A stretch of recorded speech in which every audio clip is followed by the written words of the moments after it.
नमस्कार दोस्तों, आप देख रहे हैं आरएनसी न्यूज़ और मैं रिंकू पांडे। आपको बताते हैं, कोहरे के सितम से लोगों के जान गंवाने के हादसे नहीं हो रहे हैं बंद। लगातार मौसम बदलने की वजह से कोहरे गिर रहे हैं, जहां पे लोग अंधाधुंध गाड़ियां चलाते हैं और उससे हादसे बढ़ रहे हैं। डेली ना डेली कहीं ना कहीं एक हादसा सुनाई देता है और गंभीर हादसे आते हैं, जिनकी वजह से लोग अपनी जानें गंवा रहे हैं। हाल ही में रात 3 बजे मथुरा में 8 बस 3 कारें टकरा गई, जिसमें लगभग 13 लोग जल गए, जिनकी मृत्यु हो गई है, और लगभग 70 लोग घायल बताए जा रहे हैं, जिसमें कम से कम 15 से 20 लोग अनुमान जिनकी पूरी बॉडी तक नहीं मिली है, जिनके डीएनए टेस्ट कराए जाएंगे, तब जाके उनका पता चलेगा क्या हुआ। लोग कोहरे में गाड़ियाँ क्यों तेज़ चलाते हैं, ऐसे हादसे क्यों होते हैं, इस पे आप किसी को ब्लेम नहीं कर सकते हैं। कोहरे के कारण से ना तो आप सरकार पे ब्लेम कर सकते हैं, ना सामने वाले पे, क्योंकि आप भी ड्राइवर हैं, वो भी ड्राइवर है। गाड़ी किसकी गाड़ी कितनी तेज चल रही है, ये उस पर डिपेंड करता है। लोगों को जल्दी रहता है घर जाने में। बस की सवारी माने तो एसी बसों पे सरकार नहीं पाबंद लगाती है, क्योंकि एसी बसों से हादसे और बढ़ रहे हैं। इन 8 बसों में भी एसी बस टकराने की वजह से आगजनी हो गई, आग लग गया उसमें, और आग लगने से इतने लोग जिंदा जल गए। हाल ही में बलरामपुर जिले में नेपाल से चलकर दिल्ली जा रही एक बस में भी इसी तरह टकराव के कारण आग लग गई थी। सरकार एसी बसों को नहीं रोक सकती है या रोकने की कोशिश नहीं करती है।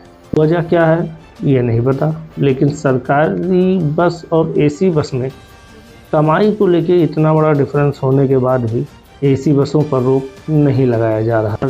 यानी यमुना एक्सप्रेसवे पर क्या हुआ, मथुरा में यमुना एक्सप्रेसवे पे कोहरे के चलते 8 बसें और 3 कारें आपस में भिड़ गई। टक्कर होते ही गाड़ियों में भीषण आग लग गई। भाजपा नेता समेत 13 लोगों की मृत्यु पुष्टि की गई है, जिसमें 70 लोग को घायल बताया जा रहा है। मरने वालों का आंकड़ा और भी बढ़ सकता है, क्योंकि बहुत लोग के बॉडी के पार्ट नहीं मिले हैं, तो उनके बॉडी के पार्ट को लेके डीएनए टेस्ट के लिए भेज दिया गया है। यह पूरा मामला थाना बलदेव क्षेत्र के माइलस्टोन 127 पर हुआ है। पुलिस, फायर ब्रिगेड, एसडीआरएफ के 50 जवान, 9 थानों की पुलिस, 6 घंटे का रेस्क्यू ऑपरेशन पूरे हादसे को कंट्रोल करके और एक्सप्रेसवे वगैरह चालू करा पाए हैं। 6 घंटे मशक्कत लग गया उन्हें उसे क्लियर करने में। 3 किलोमीटर का लंबा जाम लगा हुआ था। हादसे के जांच को मजिस्ट्रेट को जांच सौंपी गई है। एडीएम प्रशासन अमरेश जांच का नेतृत्व करेंगे। टक्कर के बाद राहगीरों ने ही पुलिस को कॉल किया। सूचना पुलिस को पहुंचने के बाद आसपास के लोग उससे पहले मौके पर पहुंच गए थे। प्रत्यक्षदर्शी भगवान दास ने बताया कि टक्कर के बाद ऐसा लगा जैसे बम फट गया है। लोग बसों के शीशों तोड़कर कूद रहे थे। थोड़ी देर में बसों में आग लग गई और लोग जलकर राख हो गए। सुन के अगर शरीर के बाल खड़े हो जाते हैं, सामने देखने वालों का क्या हाल हुआ होगा। दर्शी ने बताया कि हमने 8 से 900 को बसों से रेस्क्यू कराया है। रेस्क्यू भी करीब 1 घंटा बाद शुरू हुए। पुलिस को सूचना गई, उसके बाद फायर ब्रिगेड को सूचना गई, सब मौके पर धीरे धीरे पहुंचे। 1 घंटे का समय लमसम प्रत्यक्षदर्शियों द्वारा बताया गया है कि उसमें लग गया। घायलों को 11 एम्बुलेंस से मथुरा जिला अस्पताल और वृंदावन संयुक्त जिला अस्पताल भेजा गया। गंभीर घायलों को आगरा मेडिकल कॉलेज रेफर कर दिया गया है। बसों से पुलिस ने खरोच कर 100 को उठाया है। सोचिए किस तरह जल के राख हुई है। योगी ने मृतकों के परिजनों को 2-2 लाख रुपए और मुआवजे के नाम पे ऐलान किया है देने को। हादसे की जांच के लिए 4 सदस्यीय टीम बनाई गई है, गठन कर दिया गया है, जो कि 48 घंटे के अंदर ये रिपोर्ट प्रशासन को सौंपेंगे। आप बताते हैं कि हादसा हुआ कैसे। हादसे का मेन रीजन लगातार कोहरे गिर रहे हैं, लोग स्पीड में चल रहे हैं, मगर हर जगह हादसे नहीं होते हैं, कोहरे हर जगह गिरते हैं। ऐसा क्यों होता है कि जहाँ एक गाड़ियाँ टकराई वहाँ कई गाड़ियाँ टकराई जाती हैं। एक्सप्रेसवे पर घना कोहरा था। स्टोन 127 पे अचानक स्लीपर बस के सामने धुंध आ गई। इसके चलते ड्राइवर ने ब्रेक मारकर स्पीड धीमी की। इसके बाद पीछे से आ रही 6 बस और 4 कारें आपस में टकरा गई। सामने वाले ने जैसे ही बस को स्लो किया, ना कि ब्रेक मार के रोका। फिलहाल इसको कोई 100% नहीं बता सकता कि बस रुकी थी या टक्कर लगी थी या केवल स्लो किया गया था, मगर जैसा कि वहाँ के लोगों ने बताया कि सामने वाली बस ने स्लो किया था कि पीछे से 6 बस और 3 कारें बराबर टकराती हुई चली गई। वहीं टक्कर में एसी बस में पॉइंट यहाँ फंसता है कि एसी बस में ही आग क्यों लगता है। इस पे प्रशासन को ध्यान देना चाहिए। गाड़ियां तो टकराती हैं मगर आग कम लगते हैं। अभी पिछले दिनों बलरामपुर ज़िले में नेपाल से दिल्ली जा रही एक बस में भी टक्कर की वजह से भीषण आग लगी, कई लोगों की मौत हो गई, कई लोग घायल हो गए।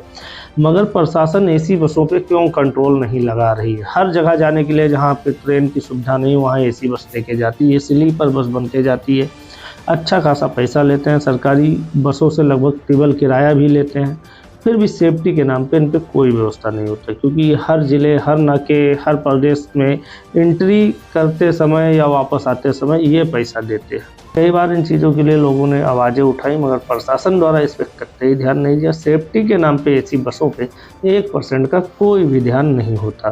तो बता दें कि हादसे की मजिस्ट्रेट जाँच कराई जाएगी, एडीएम प्रशासन अमरेश जाँच करेंगे। एसएसपी आलोक कुमार ने बताया कि मौके से कुछ डेड बॉडी मिली है जिन्हें पोस्टमार्टम हाउस लाया गया है।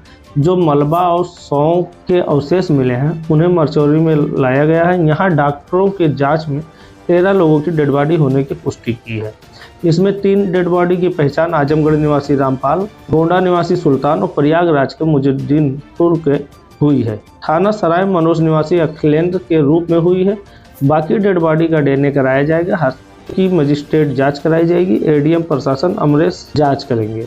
गोंडा जिले के भी एक आदमी है जिनका नाम सुल्तान है, अभी उनके घर का नहीं पता चला है। हादसे पे कई लोग के परिजन वहां पहुंच भी चुके हैं, कई के परिजन नहीं पहुंचे हैं। लेकिन सवाल फिर वही है कि एसी बसों पे लगाम क्यों नहीं लगता है, क्योंकि एसी बस में गैस होने की वजह से टकराव से ही पहले आग लगती है और इस चीज़ पे ना प्रशासन ध्यान देते हैं। घटनाएं होती रहती हैं, 2 दिन खबरें चलते हैं, लोग भूल जाते हैं। उसके बाद जिसके घर के लोग जान गंवा देते हैं उन्हें कुछ मुआवजा मिल जाता है, वो भी भूल जाते हैं, प्रशासन भी भूल जाता है, फिर उसी तरह ज़िंदगी चलते रहती है।